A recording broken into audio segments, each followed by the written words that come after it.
Nets turn to take the lead. 1 point advantage, 26.2 remaining, so 2.2 difference between game clock and shot clock. You see the timeout situation. Nets with a foul to give.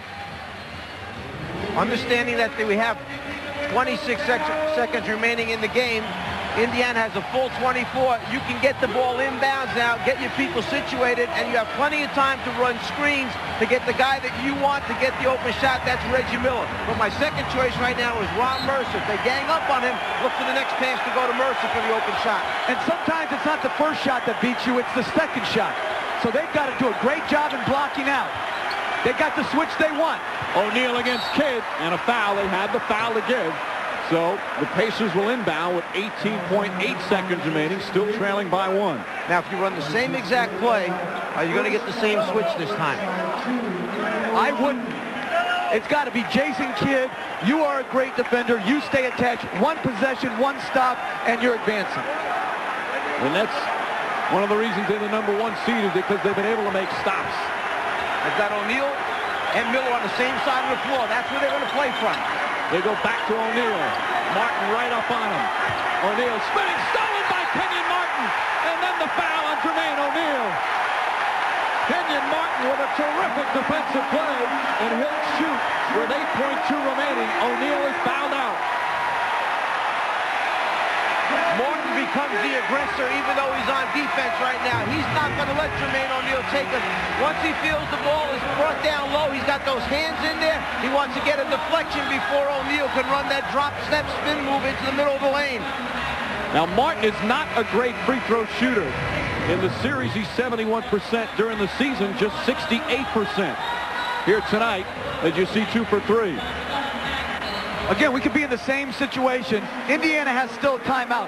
But if they make both and they decide not to take it on the push up the floor, New Jersey has to foul to prevent the 3. That, of course, if Martin hits them both and misses the first, it's still a 1-point game. Huge free throws. Remember that huge deflection in the Philly game when Derek Coleman got his hand on the missed shot, tipped it back out again. Martin hits the second, and Isaiah Thomas will use his final timeout right now, and they'll advance the ball. 8.2 seconds remaining. Overtime of the deciding game 5. 2-point Nets lead. Indiana ball when we return. 0.2 seconds remaining. Pacers down 2 with the ball, but they're out of timeouts. Now, do you try and hit the three-pointer and go for the win, or just get a good shot and look for double overtime? Well, first of all, you understand that both teams are playing with key guys on the bench right now. Depending on who comes out on the floor, you know that Reggie Miller is the primary three-point threat. Austin Crozier can hit a 3, and Ron Mercer capable of hitting a 3. But just the fact that they're a threat may open up that 2-point shot for them. They just got to tie and get to the next overtime period. If the 3 is open, pull the trigger and shoot it and run off the floor when it goes in. And they can't go for Miller's pump fake, which will get them on the line. They've got to stay down if they switch out. No fouls to give. Miller gets past Kittles. Miller inside with the slam. Reggie Miller ties it with 3.1 remaining. The Nets have a 20 left, and Byron Scott will use it now.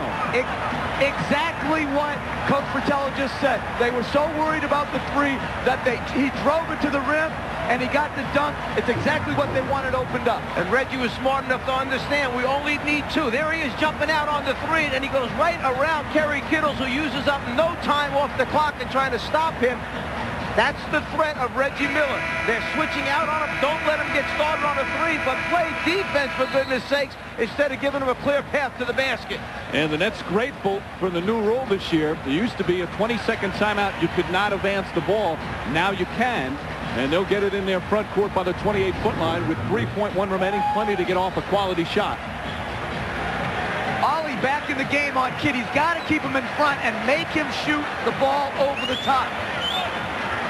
And if I was guarding the inbounder, I am not letting that ball get into Kidd easily. So you play on the top of the inbound on his right hand and force him to throw it to the corner. You tell him he says they seem to want to bring Kidd out to the top all the time. Neither team with timeouts remaining. And both teams in the penalty. Martin to Kidd. Kidd makes his drive, puts it up. No good. Double overtime.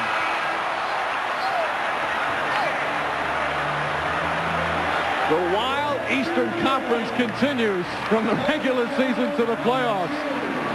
Jason Kidd had a good look, but we'll go to the second overtime to see if the #1 seed can advance.